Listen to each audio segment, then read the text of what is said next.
Do you know what contingent things are? I know, yeah. What contingent thing? They are dependent on something else for its existence. And could there be any other way? What Could you have what do you one mean more by or could one there be less? Could you have Could one there be more or one could less? there be a different thing, a different way? If you're talking about infinite regression, then I don't. No, see I'm any talking reason about why not. contingent things. Forget the infinite regressive contingent thing. Just contingency. The contingent thing. What is a contingent thing? It's something that could be a different way. It doesn't have to be the way it is, and it's something that is dependent upon something else for its existence. Right. Yeah. Bro, you're overcomplicating the issue. It's either contingent or not contingent. Stop talking about various characteristics of whatever. So it is that's you're what I'm talking saying. about. That's what I'm saying, right? That's what we're saying, bro. No. But what your argument is that if there is a contingent thing, then you are like asserting that this contingent thing could be any other way. But the point is, if you change any one characteristic of this contingent Hold on, let me thing, just pause you for a second. It's not that we're asserting it in any other way. It's we're asserting that it can be one of two ways, contingent or non-contingent. There is no third, bro. No, in the first case, I want to understand, how is that logical? so why do you think that it's illogical? I mean, you think about it. Imagine you're in a library Yeah. and there are infinite number of people in front of you upon whom you're dependent. Until that person moves away, you cannot borrow the book. But because the number is infinite, would you ever borrow a book in the library? You're just talking rubbish, mate. The majority of physicists do not say randomness can be proven. You're just saying stuff that's not true. You're blatantly either lying or ignorant.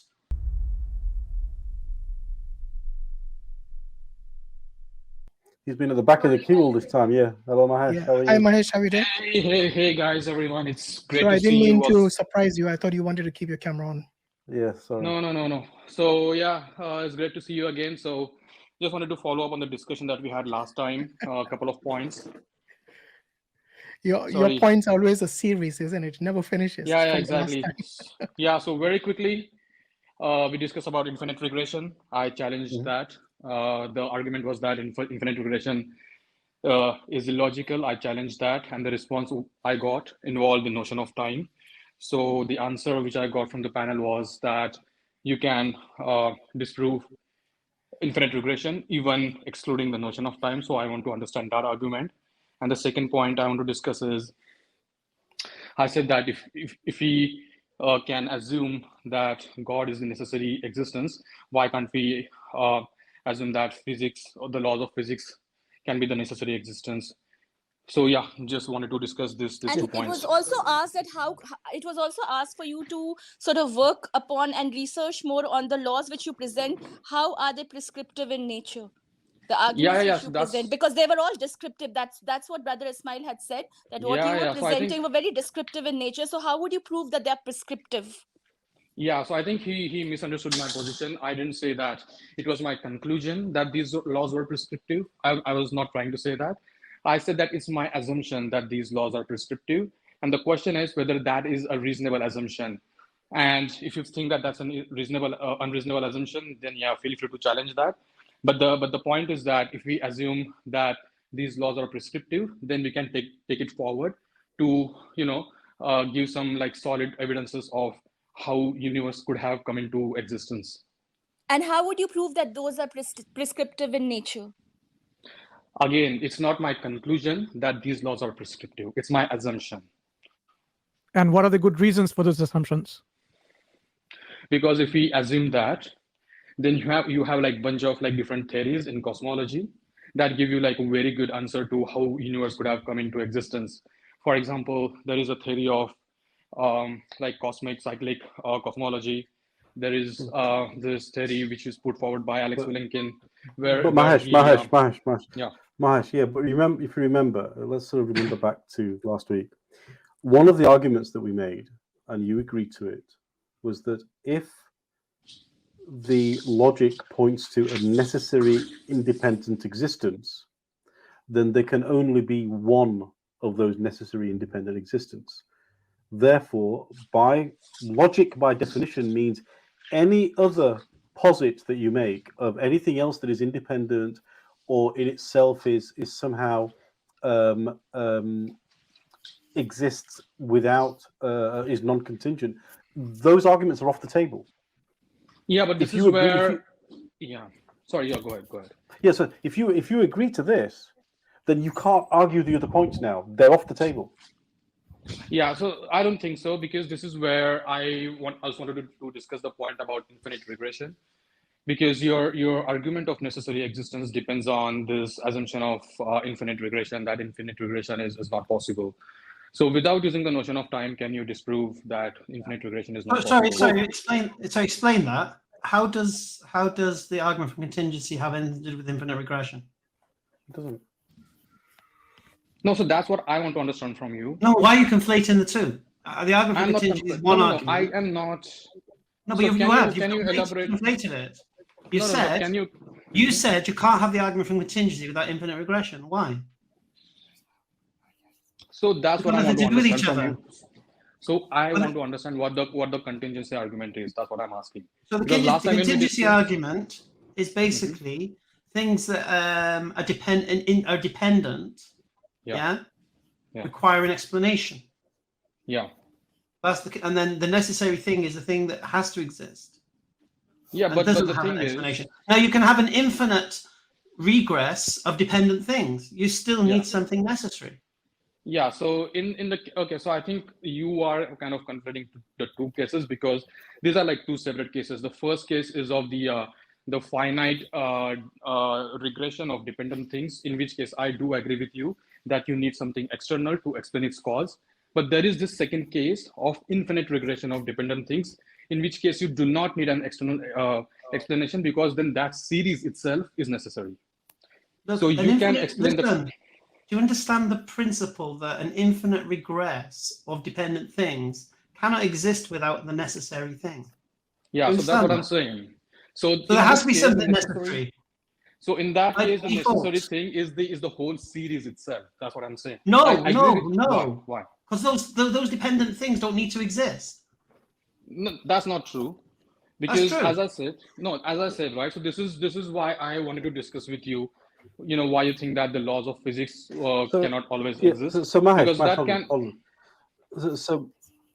Okay, let me stop you there, because we're going down two streams. So let's sort of roll back. When we talk about contingent things, by definition, we're talking about dependency, contingency, right? Which means that they didn't have to depend on the other one. It's not a necessary contingency. I mean, if it's necessary, then you need the non-contingent being in the end. But what we're saying is, if you've got an infinite regress for contingent things, it could have been some other way, which means it could have been different. And so by definition, you need something that all of this depends on. So it doesn't matter whether it's infinite regress or not. You still need an answer to where did all this come from. Yeah, but this is where you need to explain why you think that if we are talking about the infinite regression of dependent things, right? Then why do you think that this series could be any other way? How do you know that? How do you know that this series could be any other way? Do you know what contingent things are? I know, yeah. What contingent thing? They are dependent on something else for its existence. And could they be any other way? Could you have one more or one less? Could you have one more or one less? Could there be a different thing, a different way? Yeah. If you're talking about infinite regression, then I don't. No, I'm talking about contingent things. Forget the infinite regressive contingent thing. Just contingency. The contingent thing. What is a contingent thing? It's something that could be a different way. It doesn't have to be the way it is, and it's something that is dependent upon something else for its existence. Right. Yeah. Right. So if we have an infinite regressive contingent things, then by default it could be a different way. If one can be a different way, then the whole chain could be a different way. But the necessary thing can't be. No, but that is what I'm saying, right? So let's say that. I understand one thing as well, because I understand this argument atheists bring, right? And where you want us to prove it to you so you accept it. But understand something. We'd have to prove nothing to you. We're going to tell you what we believe, what one reason why we believe in a creator. And if you want to challenge it, you're welcome to challenge it. Yeah? If you've got evidence against what we're saying, bring it. But guess what? You've got nothing. You've absolutely got nothing. You've got a hypothesis. Yeah. Now I'm telling you, you've got bigger problems in the universe to explain as an atheist. You've got carbon to explain as an atheist. How does carbon form? Yeah. You've got the abiogenesis to explain as an atheist. You've got so many problems that you're stuck on this one thing. Yeah. Now, if you think what we're saying is incorrect, tell us why it's incorrect. Tell us why we're irrational or unreasonable, or what we're saying to go against intellect. You can't. It's a 50-50 as far as you're concerned, and you've got no evidence either way. So I don't understand why you're stuck on this. Yep. So this is why, okay. So you said that a contingent thing cannot be can be in a different way. So I want to understand your point a little better. So let's take like a mobile phone, for example, right? So the phone is contingent on something else, right? It's dependent on battery. It's dependent on the material that it's made up of, right? So how do you know that this particular mobile that you have in your hand could be any other way? What color is it, this mobile in your hand? It's a black, let's say black color. All right, could it be blue? Yeah, but then it's not the same phone, right? It's a different contingent thing. No, it's something different. It's different. No, that's not right? So we are talking about the blue, like a black phone in my hand, right? The moment you color it blue, then you have like a different contingent. Does your phone in your hand have to be black? It doesn't have to be black. So who decided? Yeah. No, but that's what I'm saying, right? If you have a contingent thing, right? If you add or subtract any variable from it, you are no longer talking about the same contingent thing. You are talking about some other contingent thing now. Okay, does every characteristic have to be contingent? Or is it just a simple on-off, bro? You're overcomplicating the issue. It's either contingent or not contingent. Stop talking about various characteristics of whatever. So that's what I'm saying. That's what I'm saying, right? That's what we're saying, bro. No. But what your argument is that if there is a contingent thing, then you are like asserting that this contingent thing could be any other way. But the point is, if you change any one characteristic of this contingent thing. Hold on, let me just pause you for a second. It's not that we're asserting it in any other way. It's we're asserting that it can be one of two ways: contingent or non-contingent. There is no third, bro. No, but I have no problem accepting that it's contingent. Okay, so then you asked for an example of how it could be different. We give you an example how it could be different. Yeah. Sorry. Can you repeat that? You asked for an example of how it could be different, and we showed you. Yeah, but then no, but you changed an attribute, and the moment you change the attribute, you are talking about a different contingent thing now. It's not the same contingent thing. No, it's the same contingent. Oh my. I don't think it's the attribute. Shows that thing is contingent. Yeah, the first thing you need to understand is that contingent thing always depends on another entity. Yes. Do you agree with that? Yes, I agree. Yeah. Okay, so if it depends on another entity, then which one comes first, the other entity or the contingent one? The other one. Okay, and how long can you carry on this series of contingent has in an infinite regress? Is there always a contingent thing, or does it come to an end where there is this necessary entity upon which all of that series is contingent upon? So this is where we have to understand how the first member of this series looks like, okay? So there are like two separate cases. The first case is that it can go on without, it can go on infinitely. So you can have like an infinite regress of the dependent things. That is, but that's illogical. First member is contingent. No. So hear me out completely, okay? So the first case is that, for the first case is that you can have an infinite regression of dependent things or the contingent things, sorry. So you can have an infinite regression of contingent thing. The second case is that you have a first member in that series, but that first member could have always existed. No, in the first case, I want to understand, how is that logical? So why do you think that's illogical? I mean, you think about it. Imagine you're in a library and there are infinite number of people in front of you upon whom you're dependent. Until that person moves away, you cannot borrow the book. But because the number is infinite, would you ever borrow a book in the library?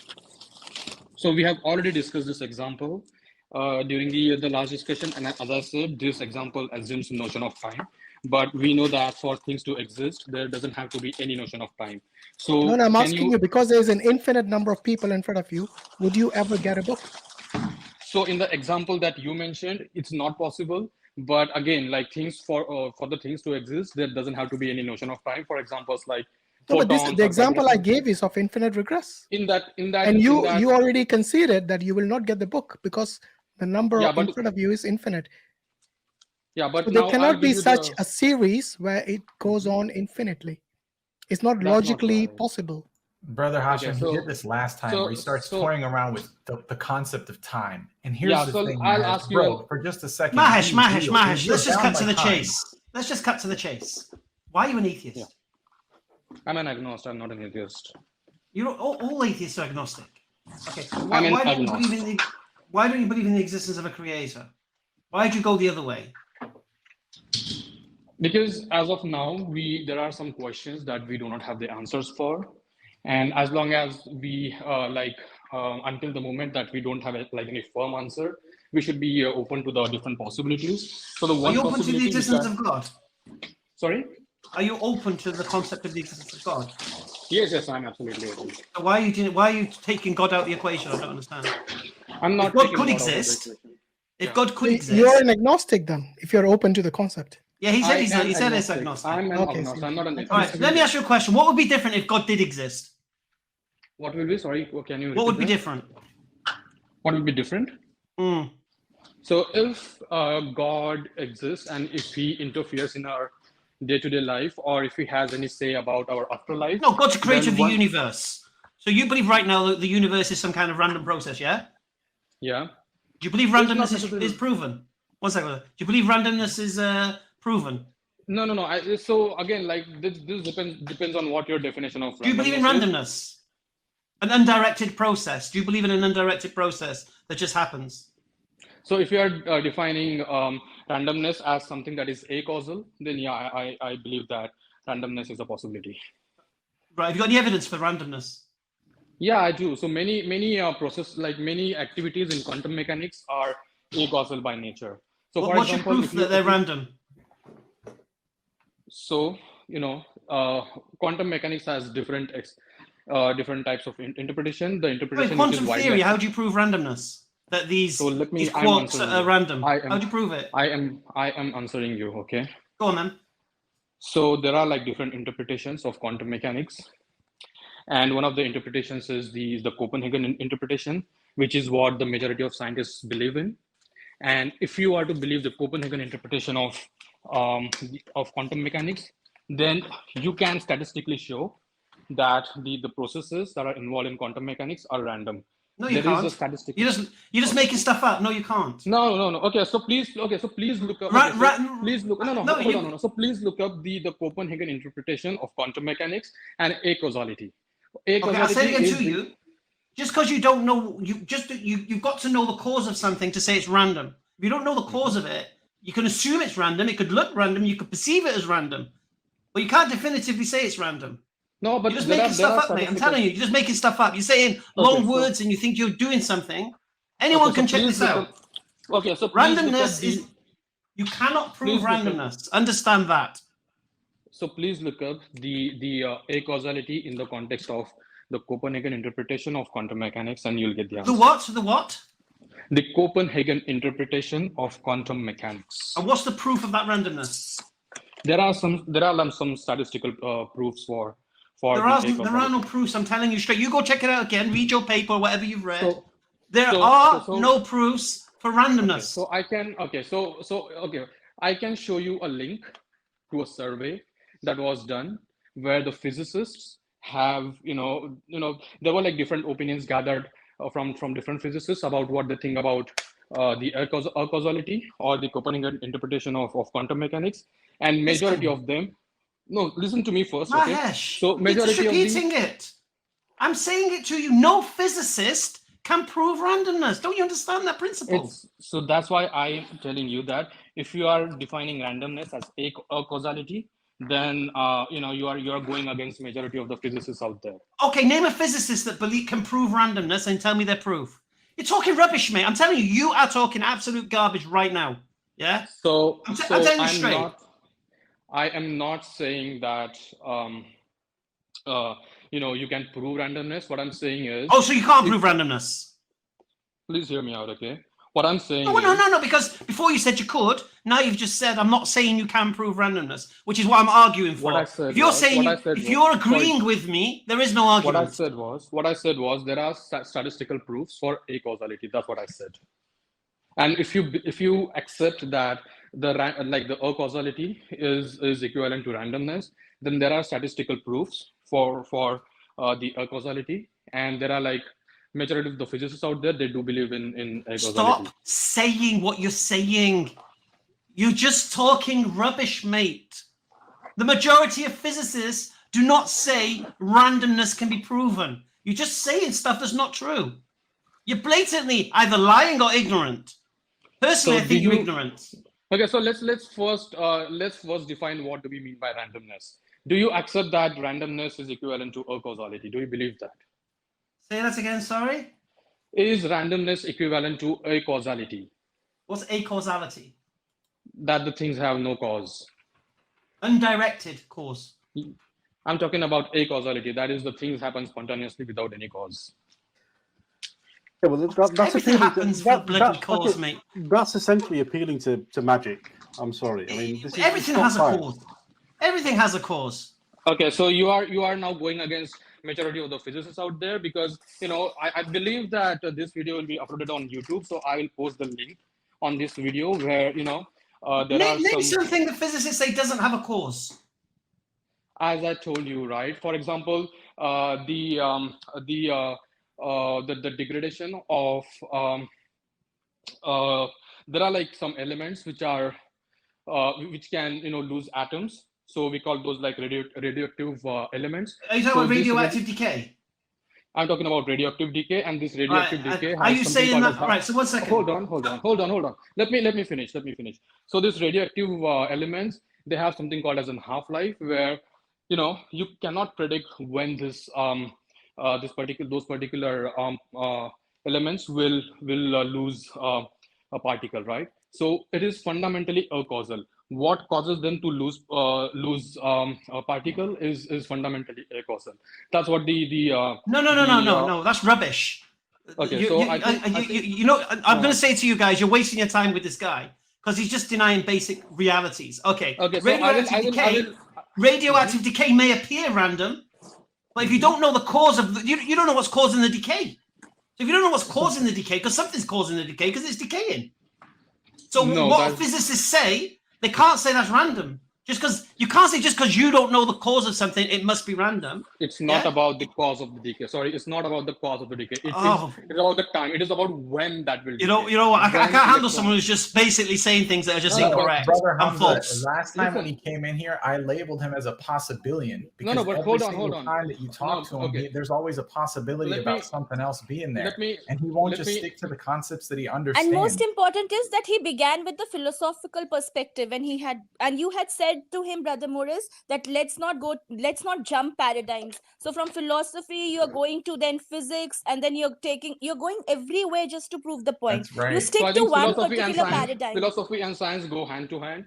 There is this intersection of philosophy and science, but what you're doing is you're not using them in the correct way, bro. You're just saying a bunch of random. The only thing that's random about this conversation is the things that you're saying, man. Do you say that the Copernican interpretation does not assume causality? Is that what you're saying? Look, hold on, Mahesh, look. Even the scientists, the physicists disagree on randomness. They disagree on predictability. They disagree on acausality. There is no consensus as to what it is. So what you're arguing for something that isn't consensus across the scientific community. It's still, as far as I mean, there's PhD papers here that are still discussing on should we consider true randomness or pseudo randomness. So what you're arguing here is basically conjecture, right? There is no truth here. Okay, so let me quickly. It's one researcher's opinion against another. Now, we know that if quantum mechanics was truly random, and I mean random in the random sense of the word, then we should have electrons floating around, suddenly becoming butterflies, then turning into elephants. That is not how it works. No, it is. If it's truly random, if it's to be honest, this discussion is not going anywhere. So, Mahesh, come with some productive questions. What we asked him last time, the homework.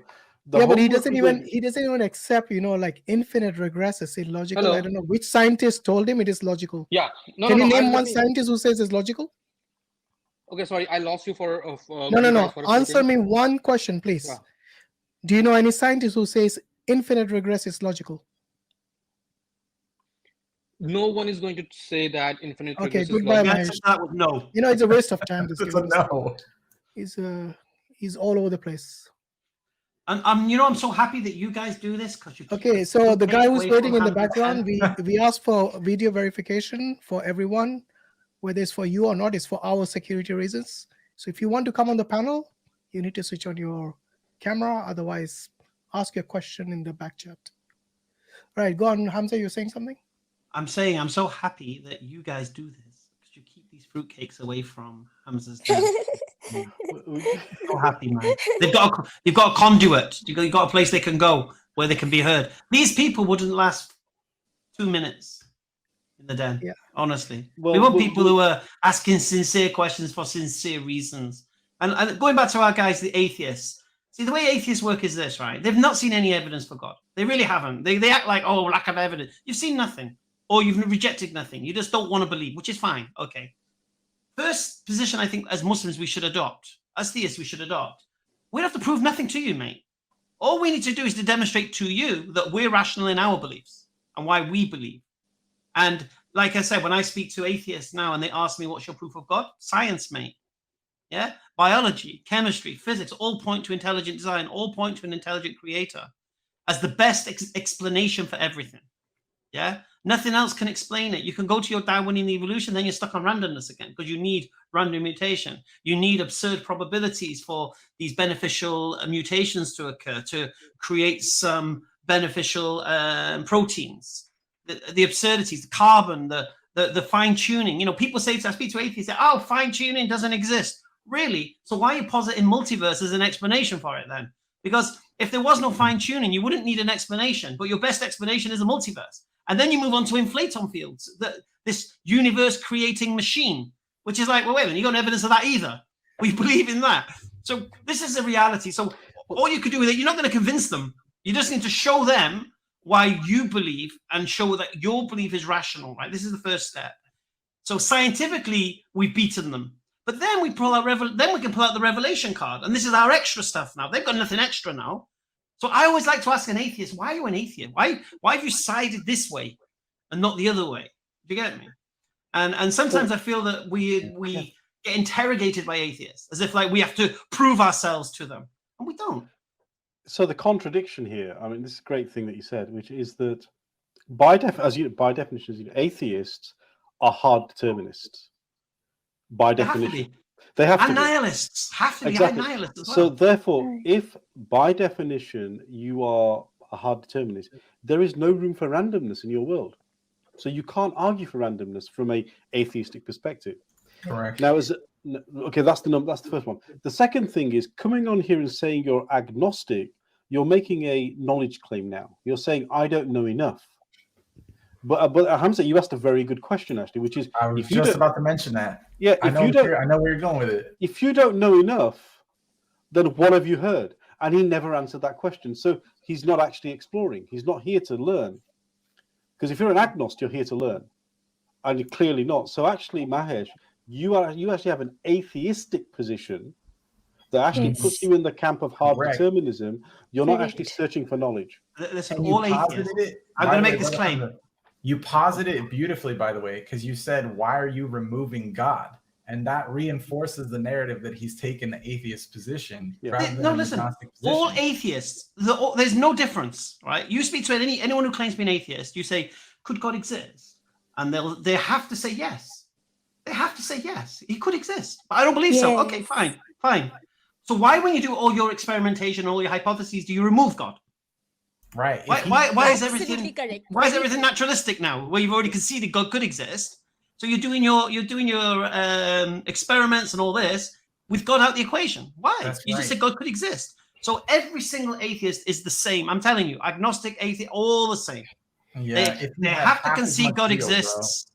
They have to concede it. God could exist. And then, but when they do all their things, they're always looking for natural explanations. So, for example, Darwinian evolution is the best natural explanation they have for why we're here on this planet. Which is why was it the guy previously when I said to him, "How are we here?" And he put Darwin under the bus. I was like, you can't put Darwin under the bus because otherwise we can't get here. So you can't be an atheist without Darwinism. You need Darwinism because if there's no Darwinism, how are we here? Now you need another explanation, which you don't have. Then he started saying scientists could posit another. This exposes the integrity of these people. Trust me, ask these direct questions and they'll crumble because they realize, and maybe they're honest with themselves, actually, I didn't even think about that. Because every time, so this is the last thing, I'm not trying to make this a Hamza digital. But when atheists come to me, right, and they say, when they say prove God exists, do you know what my response is? To who? And they go, what? I said, who do you want me to prove God to? Do you want me to prove God to you or to tell you why I believe God exists? And then they'll say, oh, well, prove God to me. I say, okay, what's your proof? What's my burden of proof then? What is the standard I need to meet? Yeah. Well, you show me. Well, no, I can't because I need to know what I'm trying to show you. If you got no standard? No. All right. Okay. What's the best evidence you've heard? All right. What's the best evidence you heard for God and why you didn't accept it? Oh, the Bible, or forget that. I'm not interested in why religion. I'm talking about God here now, creator here now. What's the best evidence you heard? Why did you reject it? They got nothing again. So then you say, all right, so do you want me to show you why I believe in God? And then you give your reasons why you believe in a creator. And you can use infinite grace, contingent, whatever you want to use. I love using DNA. I think DNA is a killer argument.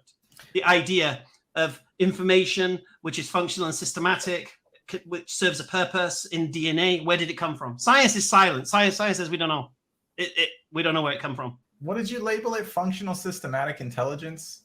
So, no, functional systematic information. Functional systematic information. So basically, it's something that can't be right. It's the probability of it is so obscure, and yet it serves a purpose. So for it to be this way is so probabilistically massive, possibly probabilistically possible, and yet it serves a purpose. So it's not just that way. It actually does a function. It does something. And when we find this information in our human experience, it's like in a book, in a DVD, or a computer program, or coding, or whatever it may be. We know it's always a result of something intelligent. You cannot get this type of information by random process because there isn't a random process. So I mean, this is a good point. So even I mean, if we take DNA as code, the world today has a glut of computer programmers everywhere, right? If you just left code alone and it just automatically grew and collected more information, you wouldn't need programmers, right? So DNA, actually, when you look at DNA, what you find within it is it has so much information that to posit that all of this randomly appeared is actually improbable. Do you know how much information? I read this the other day. Do you know how much information 1 gram of DNA can store? Pretty much everything we know right now on the planet, I think. I'll tell you, 256 petabytes. Yeah. And 1 petabyte is 1 million gigabytes. That's exactly. So 1 gram of DNA can store 256 million gigabytes. 1 gram of DNA. That's a lot, exactly. And the question is this: forget that ability. Where's the information coming from that went in it? That's the key. So you see, information doesn't necessarily. We still haven't processed that information. Exactly. It's just storing it. Guys, I just want to make a quick announcement. So if there are Muslims, brothers, sisters who want to join the panel now for the Q&A, you're welcome to do that. Yeah, just one last thing, because some people in the chat say, "Oh, talk about the Quran," and so why are you talking about the philosophy and all this, right? Let me explain something. In the Quran, Allah tells us to talk about these things. Allah says in the Quran to look within yourselves and to look to the heavens. Subhanallah. Allah's directing us to show you the signs of His creation. Look at His creative power in DNA. Look at his creative power in the universe and the fine-tuning. Allah's showing you where to look, especially in the 21st century, the age of science, you know, because like I say, when you look at DNA, for me, that's the best evidence of best explanation. That has to be the creator. That has to be. This is some kind of undirected process. The other one I'll tell you, Hamza, is actually language, human language. So one of the things that they still haven't figured out is the language centers in the brain. How does it know to recognize language? How does it know to actually? So the miracle of the Quran, actually, I mean, this is what I find fascinating. The miracle of the Quran is Allah has given us a linguistic miracle, and then He's given us a miraculous skill, which is language skills, to try and understand this miracle with. Right? Both of them are miraculous because Allah taught Adam alayhi salam the names, as we see. So actually, the very tool we are using to find out whether the Quran itself is miraculous is itself a miracle. Right? And it's a miracle on top of miracle. And to this day, there is no biological explanation of how the language centers in the brain figures out what it does. They have no idea, absolutely zero. And in fact, there's an excellent book called Language in the Brain, which I'm reading at the moment. And I'm gonna write something about this because it's something that because I used to build artificial languages way back in the day in sort of computer world. And one of the things you learn as you build artificial languages is that artificial languages, we have to deliberately we have to put boundary conditions on them. We have to sort of say how many tokens they have, what the meanings are, what the semantics are, what configuration you can have, because otherwise they blow up. They become unmanageable. Real language has no boundaries because you can forever put words together and make sentences longer, make paragraphs longer, write more books, write more text. It's unbounded. And so the amazing thing you realize when you do this is how can something like this ever come about accidentally? Actually, out of all of this, it's not all this information that we are providing in terms of evidence. No. Underlying all of that, it's the reluctance to accept that there is a supreme being who has created us for a purpose, and we need to fulfill that purpose by being obedient. We need to, not want to do everything that we want to do in our desires and so on. They don't want to have that restrictions of, if you believe in a God, which seems to be all the evidence pointing towards, but if you believe in a God, then you have to be following particular laws and rules and regulations. That's what's stopping them from accepting God, because it's not about evidence or the lack of the evidence. Bingo. It's about what constitutes afterwards. If I actually think there is a God and I know there is a God, I have to submit to this God because the God has created me. And with this comes responsibilities and duties that I have to now then, perform. They don't want to do that. They want to be free. They want to be liberal. They want to be happy, whatever that makes them happy. Precisely. That's the hesitation and the reluctance. None of this that we're giving all these arguments on, they know it.